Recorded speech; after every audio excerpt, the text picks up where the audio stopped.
بسم اللہ الرحمن الرحیم نحمدہ و نصلی علی رسولہ الکریم اما بعد فاعوذ باللہ من الشیطان الرجیم بسم اللہ الرحمن الرحیم ربی زدنی علما ربی زدنی علما ربی زدنی علما۔ اے اللہ ہمارے علم میں اضافہ عطا فرما۔ عزیز طلبہ و طالبات، میری طرف سے آپ سب کو السلام علیکم۔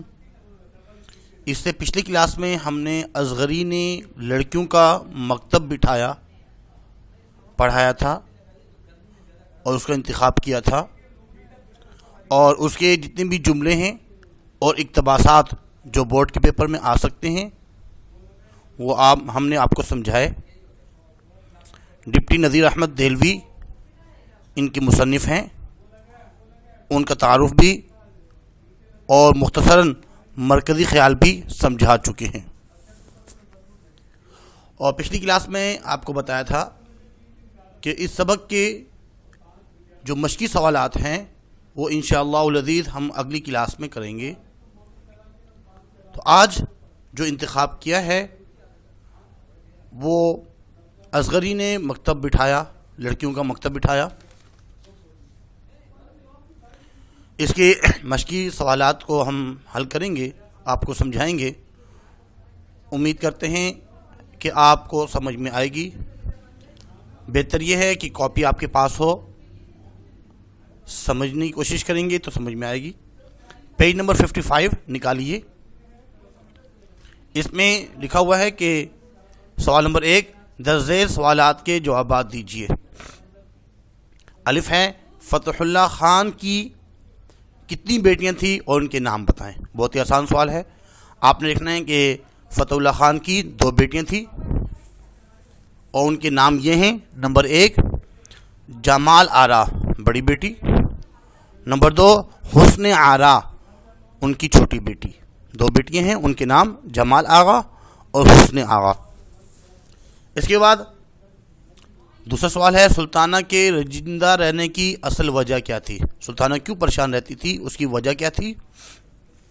اس میں لکھیں گے کہ سلطانہ جو ہے وہ اصل رنجیدہ رہتی تھی، اکثر جو ہے وہ رنجیدہ رہتی تھی۔ اس کی وجہ یہ تھی کہ اس کی 2 بیٹیاں تھیں، ایک کا نام جو ہے جمال آغا بڑی بیٹی اور چھوٹی بیٹی حسن آرا۔ چھوٹی بیٹی جو ہے حسن آرا انتہائی بدتمیز، بد مزاج، ضدی اور جاہل تھی، اور حسن آرا کی منگنی بھی ہو چکی تھی، اور سلطانہ فکر مند تھی کہ سسرال جا کر یہ بد مزاج میری بیٹی کیا کرے گی، اس کا کیا بنے گا، یہی فکر اس کو ہمیشہ لاحق رہتی۔ اس کے بعد سوال ہے، شاہ زمانی بیگم نے حسن آرا کی تعلیم کے بارے میں میں حسن آرا مزاج کے لحاظ سے کیسی تھی؟ حسن آغا مزاج کے لحاظ سے کیسی تھی؟ اس کا آنسر یہ ہے، حسن آغا مزاج کے لحاظ سے انتہائی بد مزاج، ضدی، جاہل، بدتمیز تھی۔ وہ نہ ماں کا لحاظ رکھتی اور نہ بڑی بہن کا ادب، نہ باپ کا بھی اس کو ڈر تھا، یعنی کسی سے ڈرتی نہیں تھی، کسی کا ادب احترام نہیں کرتی تھی۔ اس کے بعد دال میں، شاہ زمانی بیگم نے حسن آرا کی تعلیم کے بارے میں چھوٹی بہن کو کیا مشورہ دیا؟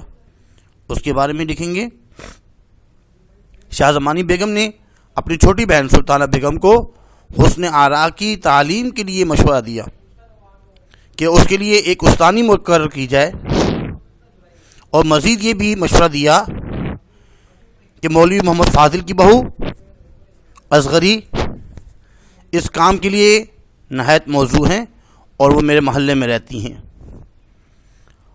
آخری سوال ہے، اصغری نے حسن آرا کو پڑھانے کے لیے کہاں بلوایا؟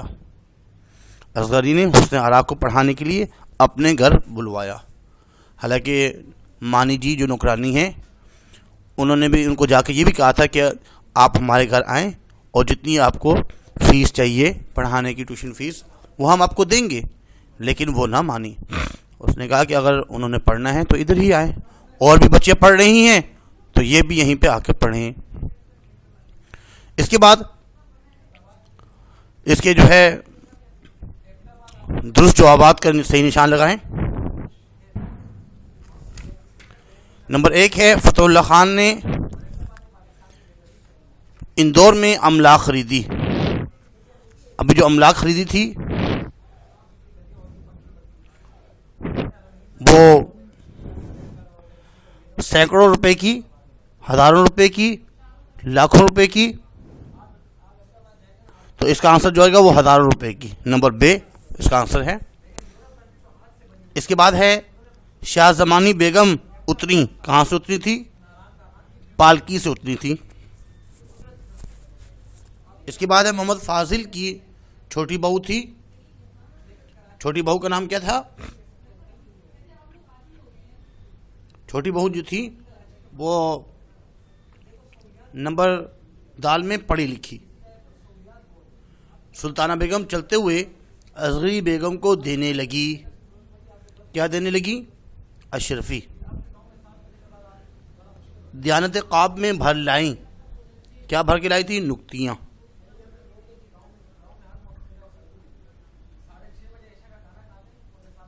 اس کے بعد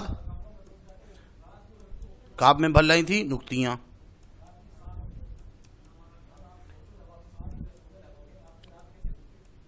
ففٹی سکس میں کالم الف کو کالم بے سے ملانا ہے. جمال حسن آرا کا باپ کون تھا؟ فتح اللہ خان. سلطانہ کی بہن کا نام کیا تھا؟ شاہ زمانی بیگم. محمد کامل کی بیوی ان کا نام تھا اصغری. اور اصغری کی ساس جو ملازمہ تھی، اصغری کی ملازمہ دیانت النساء. فتح اللہ خان کے بڑے بھائی کا نام حکیم روح اللہ تھا. اس کے بعد سوال نمبر 4 درج ذیل کی تشریح اپنے الفاظ میں کیجیے. دنیا کا دستور ہے کہ کوئی فرد بشر رنج سے خالی نہیں. اگر ہر طرف خوشی ہی خوشی ہو تو انسان خدا کو بھی بھول جاتا ہے. اور بے میں ہے ڈنڈورا شہر میں بچہ بغل میں.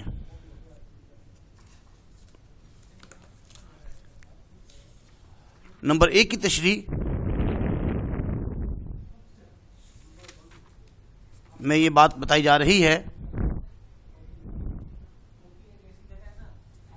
حالانکہ آپ کو جب نثر پارے سمجھائے جا رہے تھے اس وقت اس کی تشریح بھی بتائی گئی تھی. اس کی تشریح میں لکھیں گے کہ ڈپٹی نذیر احمد اس نثر پارے میں قدرت کے ایک دائمی قانون کے بارے میں بیان فرما رہے ہیں کہ دنیا میں کوئی بھی ایسا شخص نہیں ہے جسے دکھ اور غم نہ ہو. ہر انسان کسی نہ کسی وجہ سے پریشان رہتا ہے، اور غم اور مصائب اگر نہ ہوتے، ہر طرف خوشیاں ہی خوشیاں اور سکون ہی سکون ہوتا، تو ہر شخص جو ہے نا اپنے رب کو بھلا دیتا. وہ اپنی دنیا اور زندگی کی مستیوں میں کھویا رہتا. جب انسان پر مصیبت اور غم آتے ہیں تو وہ اللہ کو یاد کرتا ہے. اس کے بارے میں جو ہے بیان کیا گیا ہے. اس کے بعد ڈنڈورا شہر میں بچہ بغل میں. اس کی تشریح یہ ہے، ایک محاورہ ہے جس کے معنی یہ ہیں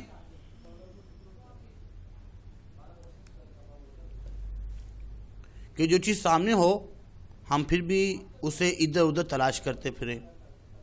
سبق اصغری نے لڑکیوں کا مکتب بٹھایا کے حوالے سے یہ محاورہ شاہ زمانی بیگم نے اس وقت بولا جب ان کی چھوٹی بہن سلطانہ بیگم نے اپنی بیٹی حسن آرا کے لیے استانی تلاش کرنے کو کہا، اور شاہ زمانی بیگم نے یہ محاورہ استعمال کرتے ہوئے کہا کہ بہترین استانی تو خود تمہارے محلے ہی میں ہے.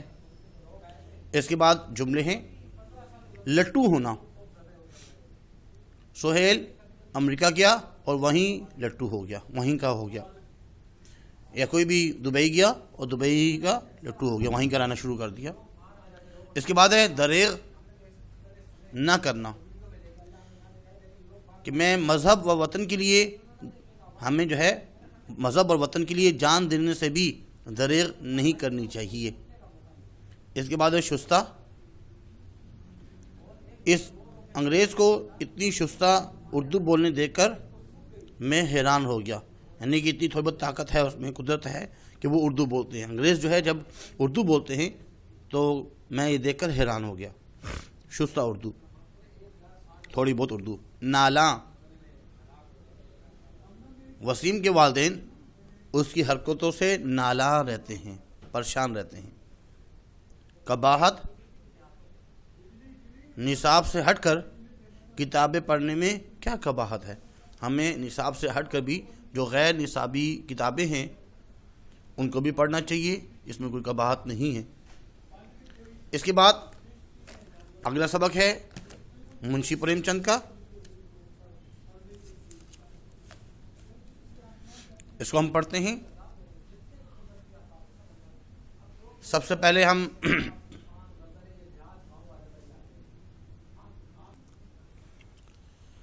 اس کے بعد ہم بوڑھی کاکی، جس کے مصنف کا نام ہے منشی پریم چند، اس کو ہم پڑھیں گے۔ سب سے پہلے تھوڑا سا تعارف پڑھتے ہیں۔ ان کی ولادت 1880 میں ہوئی اور وفات 1936 میں۔ آپ کا اصل نام دھنپت رائے تھا، ضلع بنارس کے گاؤں میں پیدا ہوئے۔ والد منشی عجائب لال ڈاکخانے میں کلرک تھے۔ پریم چند نے ایک مولوی صاحب سے فارسی اور اردو کی تعلیم حاصل کی، جبکہ انگریزی تعلیم بنارس میں حاصل کی۔ تعلیم سے فارغ ہو کر ایک پرائمری اسکول میں استاد ہو گئے۔ 1908 میں ڈپٹی انسپکٹر کا مدارس ہو گئے۔ پریم چند کی ادبی زندگی کا آغاز 1901 سے ہوا۔ آپ نے منشی دین نارائن نگم کے رسالے زمانے میں مضامین لکھے، پھر افسانہ نگاری اور ناول نگاری کی طرف توجہ دی۔ پریم چند نے غریبوں کے حالات، واقعات کو اپنے افسانوں اور ناولوں کا موضوع بنایا۔ پریم چند کا شمار اردو کے اولین افسانہ نگاروں میں ہوتا ہے۔ سوز وطن، واردات، بیوہ، زاد راہ، نرملا، میدان عمل، گودان، پریم بتیسی، پریم پچیسی، پریم چالیسی اور چوگان ہستی ان کی مشہور تصانیف ہیں۔ انہوں نے کل 29 ناول لکھے۔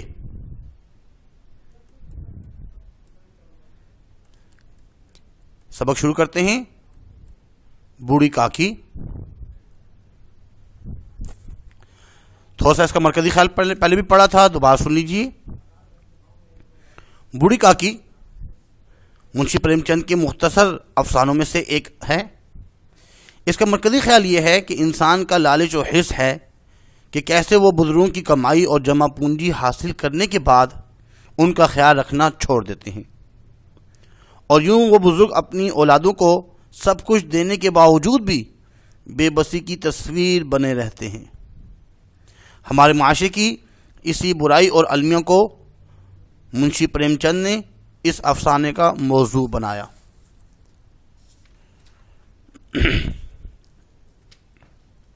سبق پڑھتے ہیں۔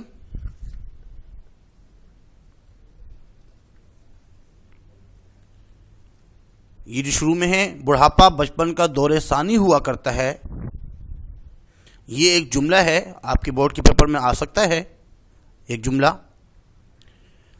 اس میں سب سے پہلے آپ نے حوالہ سبق لکھنا ہے کہ یہ جملہ نصابی کتاب میں شامل سبق بوڑھی کاکی سے لیا گیا ہے۔ پھر اس کے بعد لکھیں گے حوالہ مصنف، اور اس کے مصنف کا نام منشی پریم چند ہیں۔ اس کے بعد تشریح لکھیں گے کہ منشی پریم چند کا تحریر کردہ یہ جملہ ایک بہت بڑی آفاقی سچائی ہے، سچ ہے کہ انسان کا بچپن اس کی زندگی کا خوبصورت دور ہوتا ہے۔ بچپن میں کردار کی چند خاصیتیں بچوں میں اکثر اور کثرت سے نظر آتی ہیں۔ بچوں کا یہی کردار اور خاصیتیں انہیں معصوم بناتی ہیں۔ دیکھا گیا ہے جب انسان بوڑھا ہو جاتا ہے تو وہ ویسے ہی بچوں جیسی حرکتیں کرنا شروع کر دیتا ہے، وہی بچوں جیسی ضد، وہی بچوں کی طرح رونا،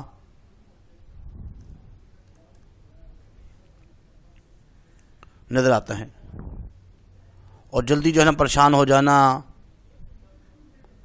شاید بڑھاپا بچپن کا دوسرا حصہ ہوتا ہے۔ اسی کے بارے میں وہ فرما رہے ہیں کہ بڑھاپا جو ہے بچپن کا دور ثانی ہوا کرتا ہے۔ اگر انسان کسی بیماری یا معذوری کے سبب بستر پر پڑ جائے تو بالکل ایک ننھے بچے کی طرح ہو جاتا ہے، جن سے بھی ابھی اٹھ کر بیٹھنا نہیں سیکھا۔ جیسے بچے اٹھ کر بیٹھنا مشکل ہو جاتا ہے، ایسے بوڑھے لوگ بھی ان کے لیے اٹھنا بیٹھنا مشکل ہو جاتا ہے۔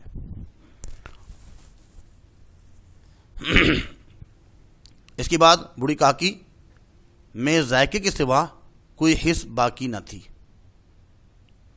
صرف کھانے پینے کا شوق تھا، اور کھانے کے علاوہ کوئی بھی حس جو ہے وہ باقی نہیں تھی۔ دور ثانی کا مطلب ہے بعد کا زمانہ، دوسرا زمانہ۔ آنکھیں، ہاتھ، پیر سب جواب دے چکے تھے، زمین پر پڑی رہتی، اور جب گھر والے کوئی بات ان کی مرضی کے خلاف کرتے، کھانے کا وقت ٹل جاتا یا مقدار کافی نہ ہوتی یا بازار سے کوئی چیز آتی اور انہیں نہ ملتی تو رونے لگتی تھی، اور ان کا رونا محض بسرنا نہ تھا۔ بسرنا کا مطلب ہے رونی شکل، ایسا نہیں تھا کہ بس صرف رونی شکل بنا لیتی تھی، نہیں، بلکہ آنسو بہا کر روتی تھی۔ وہ بآواز بلند روتی تھیں۔ ان کے شوہر کو مرے ہوئے ایک زمانہ گزر گیا، 7 بیٹے جوان ہو کر داغ دے گئے، یعنی یہ دنیا سے چل بسے، اور اب ایک بھتیجے کے سوا دنیا میں ان کا کوئی نہ تھا۔ اسی بھتیجے کے نام انہوں نے ساری جائیداد لکھ دی تھی۔ ان حضرت نے لکھاتے وقت تو لمبے چوڑے وعدے کیے، لیکن وہ وعدے سبز باغ تھے۔ اس جائیداد کی سالانہ آمدنی 150 روپے سے کم نہ تھی، لیکن بوڑھی کاکی کو اب پیٹ بھر روکھا دانہ بھی مشکل سے ملتا تھا۔ بدھ رام طبیعت کے نیک آدمی تھے۔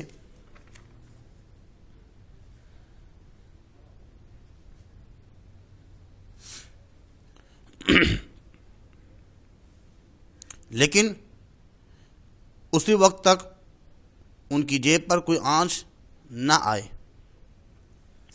یہ آپ کا ایک جو ہے جملہ بھی بن سکتا ہے بورڈ کے پیپر میں، یہاں سے جو ہے کہ اسی بھتیجے کے نام انہوں نے ساری جائیداد لکھ دی۔ ان حضرات نے لکھاتے وقت تو خوب لمبے چوڑے وعدے کیے۔ یہ اقتباس یہاں سے شروع ہے، اور یہاں تک آنچ نہ آتی۔ یہ پورا جو ہے ایک نثر پارہ ہے، اقتباس پیراگراف بورڈ کے پیپر میں آ سکتا ہے۔ اس میں بھی آپ نے حوالہ سبق لکھنا ہے، حوالہ مصنف، اور تشریح میں لکھیں گے کہ منشی پریم چند جو ہے اس جملے میں یا اس نثر پارے میں پیراگراف میں بوڑھی کاکی کے متعلق بیان کر رہے ہیں کہ ان کے شوہر کا بھی انتقال ہو گیا ہے، اور 7 جوان بیٹے وہ بھی جوان ہو کر ان کا بھی انتقال ہو چکا ہے۔ اب دنیا میں صرف ان کا ایک بھتیجا ہے، اور انہوں نے اپنی تمام جائیداد جس کی سالانہ آمدنی جو ہے وہ ایک معقول آمدنی تھی، اور تقریباً جو ہے 150-200 روپے سے کم نہ تھی سالانہ۔ اس زمانے میں 150-200 روپے بھی بہت ہوا کرتے تھے۔ اور جائیداد لکھواتے وقت ان کی بھتیجے نے بوڑھی کاکی سے لمبے چوڑے وعدے کیے اور سبز باغ دکھائے۔ جائیداد نام ہونے کے بعد وہی ہوا جو ہوتا چلا آ رہا ہے۔ بوڑھی کاکی کو نظر انداز کر دیا گیا، اور ان کو پیٹ بھر کر کھانا بھی نہ دیا جاتا، اور ان کا بھتیجا بدھ رام برا انسان تو نہیں تھا، لیکن انتہائی درجے کا کنجوس تھا۔ وہ اس وقت تک نیک تھا جب تک اس کی جیب سے روپے پیسے خرچ نہ ہوں۔ منشی پریم چند اس پیراگراف میں اقتباس میں اپنے دور کی سماجی زندگی کی عکاسی کر رہے ہیں کہ مگر ہم آج اپنے ارد گرد نظر دوڑائیں تو ہمیں بوڑھی کاکی اور بدھ رام جیسے کئی کردار ملیں گے۔ بوڑھے ماں باپ سے جائیداد لکھوا کر ان کے ساتھ برا سلوک کرنا ہمارے معاشرے کا بھی المیہ ہے۔ یوں لگتا ہے کہ منشی پریم چند آج کے دور کی بات کر رہے ہیں۔ اس کے بعد روپا طبیعت کی تیز تھی لیکن ایشور سے ڈرتی تھی۔ روپا جو ہے وہ ان کے بھتیجے بدھ رام کی بیوی ایشور سے ڈرتی تھی، اس لیے بوڑھی کاکی پر اس کی تیزی اتنی نہ کھلتی تھی جتنی بدھ رام کی نیکی۔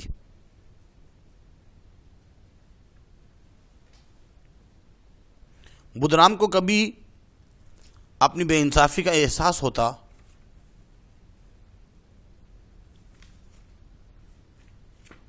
وہ سوچتے کہ اس جائیداد کی بدولت میں اس وقت بھلا آدمی بنا بیٹھا ہوں، اگر زبانی تسکین یا تشفی کا مطلب ہوتا ہے تسلی، یہ بھی تسکین کے معنی میں ہے، سے صورتحال میں کچھ اصلاح ہو سکتی تو انہیں مطلق دریغ نہ ہوتا۔ مطلق کا مطلب بالکل، لیکن مزید خرچ کا خوف ان کی نیکی کو دبائے رکھتا تھا۔ سارے گھر میں اگر کسی کو کاکی سے محبت تھی وہ بدھ رام کی چھوٹی لڑکی لاڈلی تھی، اس کا نام لاڈلی تھا۔ لاڈلی اپنے دونوں بھائیوں کے خوف سے اپنے حصے کی مٹھائی بوڑھی کاکی کے پاس بیٹھ کر کھایا کرتی تھی۔ رات کا وقت تھا، بدھ رام کے دروازے پر شہنائی بج رہی تھی اور گاؤں کے بچوں کا جمع غفیر نگاہ حیرت سے گانے کی داد دے رہا تھا۔ جمع غفیر کا مطلب ہوتا ہے ہجوم، بھیڑ اور رش۔ بچوں کا رش تھا۔ چارپائیوں پر مہمان لیٹے ہوئے نائیوں سے ٹکیاں لگوا رہے تھے، جیسے نائی جو ہوتے ہیں وہ ٹکیاں لگاتے ہیں اوپر۔ بدھ رام کے لڑکے سکھ رام کا تلک آیت ہے۔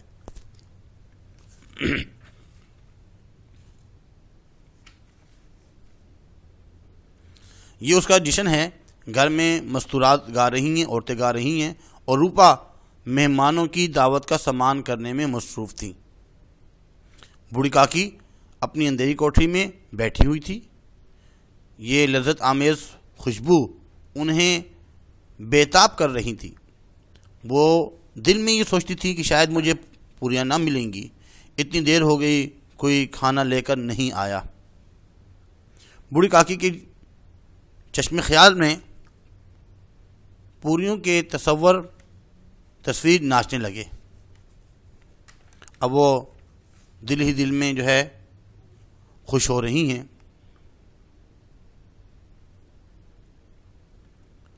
خوب لال لال، پھولی پھولی، نرم نرم ہوں گی۔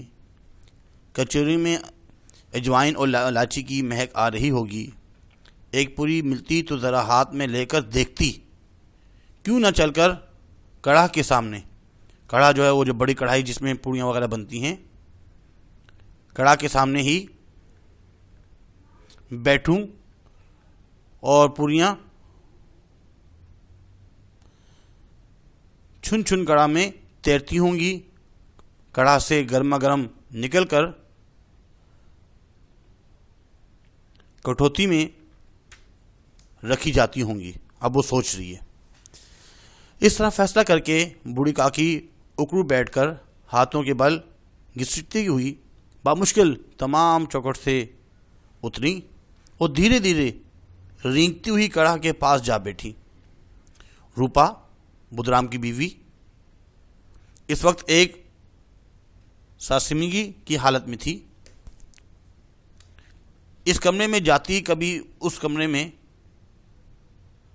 ساسمگی کا مطلب پریشانی اور خوف، پریشانی، مہمان آئے ہوئے ہیں، ان کو کھانا کھلانا ہے، خیال رکھنا ہے، پریشان ہیں۔ کبھی ایک کمرے میں جاتی ہیں، کبھی دوسرے کمرے میں جاتی ہیں، پریشان ہیں۔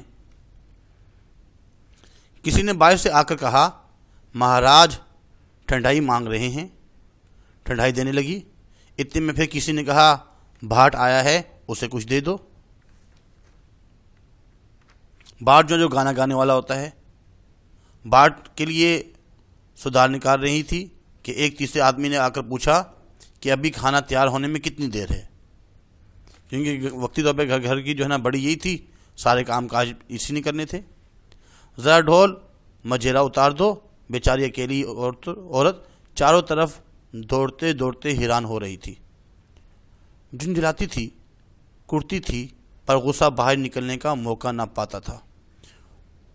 خوف ہوتا تھا کہ کہیں پڑوسنے یہ نہ کہنے لگیں کہ اتنے ہی میں ابل پڑی۔ غصہ تو آ رہا تھا، اور ڈھول مجیرا کا مطلب ہے بجانے کے لیے پیتل کی جو کٹوریاں ہوتی ہیں وہ۔ پیاس سے خود اس کا حلق سوکھا جاتا تھا، گرمی کے مارے پھونکی جاتی تھیں، لیکن اتنی فرصت کہاں کہ ذرا پانی پی لیں یا پنکھا لے کر جھولے۔ اس زمانے میں ایسے بجلی تو نہیں ہوا کرتی تھی، وہ ہاتھ کی جو پنکھے ہوتے ہیں وہ تھوڑا سا جھول لیں۔ یہ بھی اندیشہ تھا کہ ذرا نگاہ پلٹی اور چیزوں کی لوٹ مار مچی۔ اس کشمکش کے عالم میں اس نے بوڑھی کاکی کو کڑا کے پاس بیٹھے دیکھا تو جل گئی، غصہ آ گیا، غصہ نہ روک سکا۔ یہ خیال نہ رہا کہ پڑوسنے بیٹھی ہوئی ہیں، دل میں کیا کہیں گی، مردانے میں لوگ سنیں گے تو کیا کہیں گے، کیونکہ ایک طرف مرد بیٹھے ہوئے تھے، وہ کیا کہیں گے۔ جیسے مینڈک کیچوے پر جھپٹتا ہے، اسی طرح وہ بوڑھی کاکی پر جھپٹی اور انہیں دونوں ہاتھوں سے جھنجھوڑ کر بولی، ایسے پیٹ میں آگ لگے، پیٹ ہے کہ آگ کا کنڈ ہے، کنڈ کا مطلب گھڑا، کوٹھی میں بیٹھے کیا دم گھٹتا ہے، ابھی مہمانوں نے نہیں کھایا تب تک صبر نہ ہو سکا، آ کر چھاتی پر سوار ہو گئی، گاؤں دیکھے گا تو کیا کہے گا کہ بڑھیا برپیٹ کھانے کو نہیں ملتا، تبھی تو اس طرح بکھلائے پھرتی ہے۔ اس خیال سے اس کا غصہ اور بھی تیز ہو گیا، نام بیچنے پر لگی ہے، یعنی بدنام کرنے لگی ہے، ناک کٹوا کے دم لے گی، اتنا ٹھونستی ہے نہ جانے کہاں بسم ہو جاتا ہے، پتہ نہیں کہاں چلے جاتا ہے۔ بھلا چاہتی ہو تو جا کر کوٹھی میں بیٹھو، اگر اپنا بھلا چاہتی ہو تو کوٹھی میں جا کے بیٹھو، جب گھر کے لوگ لگیں گے تو تمہیں بھی ملے گا، جب کھانا کھا لیں گے تو آپ کو بھی مل جائے گا۔ لاڈلی کو کاکی سے بہت انس تھا، بڑی محبت تھی، بولی بالی سیدھی سادھی لڑکی، طفلانہ شوخی بچی ابھی، اور مسرت کی اس میں بو تک نہ تھی۔ وہ جھنجھلا رہی تھی کہ لوگ کاکی کو کیوں بہت ساری پوریاں نہیں دیتے، مہمان سب کے سب تھوڑے ہی کھا جائیں گے، اور اگر کاکی نے مہمانوں سے پہلے ہی کھا لیا تو کیا بگڑ جائے گا۔ وہ کاکی کے پاس جا کر انہیں تشفی دینا چاہتی تھی، تسلی دینا چاہتی تھی، لیکن ماں کے خوف سے نہ جاتی تھی۔ اس نے اپنے حصے کی پوریاں مطلق نہ کھائی نہیں، اپنی گڑیوں کی پٹاری میں بند کر رکھی تھی۔ وہ یہ پوریاں کاکی کے پاس لے جانا چاہتی تھی۔ اس کا دل بے قرار ہو رہا تھا، بوڑھی کاکی میری آواز سنتے ہی اٹھ بیٹھیں گی، پوریاں دیکھ کر کیسے خوش ہوں گی اور مجھے خوب پیار کریں گی۔ اس میں جو بھی الفاظ ہم نے پڑھا ہے کہ طفلانہ شوخی اور مسرت کی اس میں بو تک نہ تھی، بچی کے بارے میں یہ جو طفلانہ شوخی اور مسرت کی اس میں بو تک نہ تھی۔ اس میں حوالہ سبق یہ ایک جملہ ہے، حوالہ مصنف بھی لکھیں گے، تشریح میں لکھیں گے کہ یہاں پہ لاڈلی کی تصویر کشی کر رہے ہیں پریم چند، اور لاڈلی ایک بچی ہے جس کو بوڑھی کاکی سے پیار ہے، وہ ایک بھولی بالی اور سادہ اور سیدھی لڑکی ہے۔ بچوں میں جو گنجڑیلا پن ہوتا ہے وہ اس میں مفقود ہے، بچوں جیسی ہنسی بھی اس میں نہیں۔ منشی پریم چند یہ جملہ ظاہر کرتا ہے کہ لاڈلی سنجیدہ طبیعت کی مالک ہے، شاید گھر والوں کا بوڑھی کاکی کے ساتھ ناروا سلوک نے اسے ایسا سنجیدہ بنا دیا ہے۔ لاڈلی حساس دل کی مالک لگتی ہے، وہ بچی ہے مگر اپنی عمر سے شاید بڑی لگتی ہے۔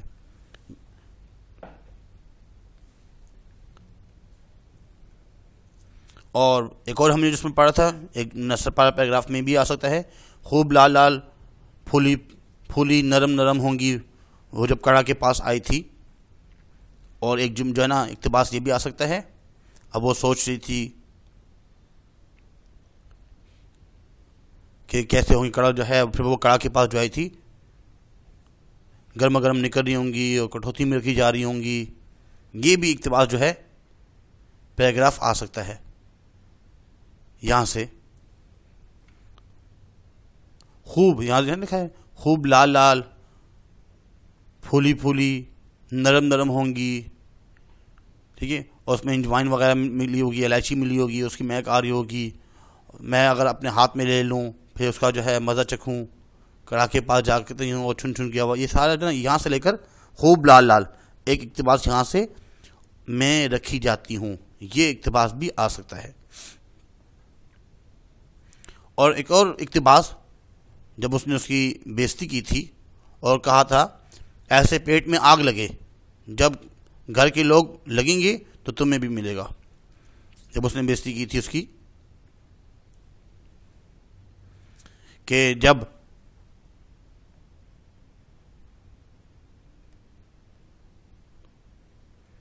لوگ کیا کہیں گے، گاؤں دیکھے گا پیٹ بھر کے نہیں ملتا، یہ جو ہے تمہیں بھی ملے گا، یہاں تک۔ ایک اور جو اقتباس ہے وہ یہاں سے آ سکتا ہے،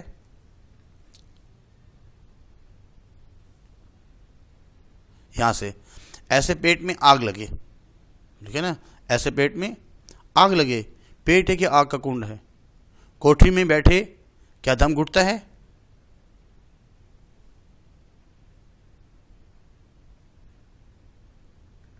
ابھی مہمانوں نے نہیں کھایا تب تک صبر نہ ہو سکا، ٹھیک ہے، یہ جو اقتباس ہے یہاں سے لے کر تمہیں بھی ملے گا، یہ۔ اس کے بعد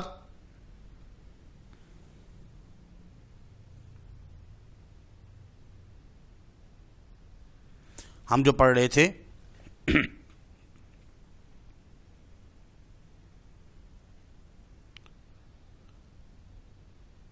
رات کے 11 بج چکے تھے، روپا آنگن میں سو رہی تھی، لاڈلی کی آنکھوں میں نیند نہ آتی تھی،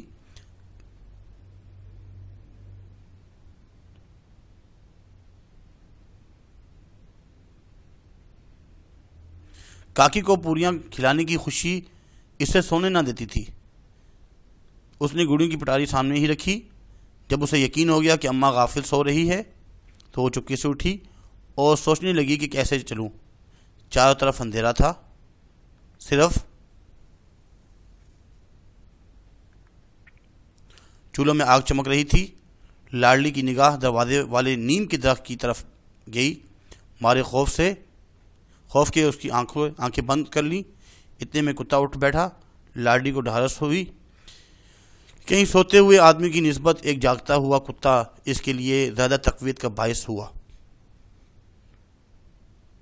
یہ ایک جملہ آ سکتا ہے کہ کہیں سوتے ہوئے آدمیوں کی نسبت ایک جاگتا ہوا کتا اس کے لیے زیادہ تقویت کا باعث ہوا۔ سب لوگ سوئے ہوئے ہیں لیکن کتا جو ہے وہ اٹھتے بیٹھتا ہے، اور تقریب والا گھر جو ہے اس میں سب لوگ سو رہے ہیں، کتا صرف جاگ رہا ہے، اور ایک بچی جو رات کے اندھیرے میں ڈر رہی ہے، ایک زندہ اور جاگتے ہوئے کتے کو دیکھ کر اس کی ڈھارس بن گئی کہ کوئی تو اس کے ساتھ ہے جو جاگ رہا ہے۔ ایک بچی رات کے اندھیرے میں خوف سے جاگتے ہوئے کتے کو دیکھ کر بھی ہمت جٹا لیتی ہے۔ اس کے بعد وہ کاکی کی بجاتی ہے کوٹھی میں، کاکی اٹھو میں پوریاں لائی ہوں، پھر وہ کاکی جو ہے اس پوریوں کو کھاتی ہے، بڑی خوشی سے کھاتی ہے، اور جو بچہ کچا ہوتا ہے جاتی ہے جہاں پہ مہمانوں نے کھایا ہوتا ہے، جو کیونکہ بھوک لگی ہوئی تھی، اور اس میں ایک اور بھی یہ جملہ آ سکتا ہے کہ غریب بھوک کی ماری فاتر العقل بڑھیا پتلوں سے پوریوں کے ٹکڑے چن چن کر کھانے لگی. بھوک لگی ہوئی تھی اس کو، اور اس نے جو ہے یہ جو لکھا ہے نا، غریب بھوک کی ماری فاتر العقل بڑھیا پتلوں سے پوریوں کے ٹکڑے چن چن کر کھانے لگی. جو ٹکڑے بچے ہوئے تھے، جو مہمانوں نے جہاں پہ کھانا کھایا ہوا تھا، ان برتنوں سے جو پوریوں کے بچے ہوئے ٹکڑے تھے ان کو چن چن کے کھانے لگی. اس کے بعد یہ یہاں پہ لکھا ہوا ہے کہ روپا کو اپنی خود غرضی اور بے انصافی، یہ آپ کا جو ہے اقتباس نمبر ایک. اقتباس یہ بھی آ سکتا ہے، اقتباس نمبر 5 ہے. یہاں سے لے کر بے زبان ہے، یہ پورا اقتباس جو ہے نا بورڈ میں آ سکتا ہے. اس میں بتایا جا رہا ہے کہ بوڑھی کاکی ایک بوڑھی خاتون ہیں جو معذور ہیں، چل پھر بھی نہیں سکتی تھی.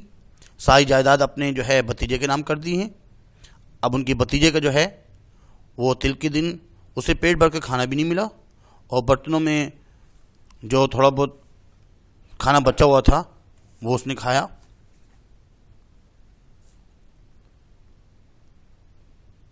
تو روپا مزید سوچتی ہے کہ آج میرے بیٹے کا تلک کا جشن تھا، کئی لوگوں نے کھانا کھایا، میں بھاگ دوڑ کر سارے انتظامات کر رہی تھی، جیسا وہ چاہتے، جو وہ مانگتے میں کر رہی تھی، کسی کو تکلیف نہ ہو. کس لیے؟ صرف اپنے نام کے لیے، گاؤں میں اپنی ناک اونچی کرنے کے لیے. میں نے پیسہ پانی کی طرح بہایا، لیکن جس عورت کی بدولت ہم ہزاروں روپے کما رہے ہیں اور کھا رہے ہیں، اور ہم نے اس تقریب کے دن بھی اسے پیٹ بھر کر کھانا نہ دیا، صرف اس لیے کہ وہ مجبور ہے، بوڑھی ہے، بے بس ہے، بے زبان ہے، اور جس کا کوئی مددگار نہیں، اس کو جو ہے نا بہت افسوس ہوتا ہے. اور کیونکہ وہ ایشور سے ڈرتی ہے. اور روپا نے رکت آمیز لہجے میں کہا، کاکی اٹھو، کھانا کھا لو، مجھ سے آج بڑی بھول ہوئی، اس کا برا نہ ماننا، پر ماتما سے دعا کرو کہ میری خطا معاف کر دے. آج کے لیے اتنا ہی کافی ہے. پھر بھولے بھالے بچے کی طرح جو مٹھائیاں پا کر مار اور گھڑگھڑیاں سب بھول جاتا ہے. بوڑھی کاکی بیٹھی ہوئی کھانا کھا رہی تھی، اور ان کے ایک ایک روئے سے سچی دعائیں نکل رہی تھیں، اور روپا بیٹھی یہ روحانی نظارہ دیکھ رہی تھی. یہ ماخوذ از پریم چند کے منتخب افسانے. امید ہے کہ سبق سمجھ میں آیا ہوگا، اور انشاءاللہ اس کے جو سوال جواب ہیں اگلی کلاس میں، اس کے جو مشقی سوالات ہیں اور جو MCQs وغیرہ اس کے ہیں اس کو ہم پڑھیں گے. آج کے لیے اتنا ہی کافی ہے. اللہ حافظ، اپنا خیال رکھیے گا. وما علینا الا البلاغ.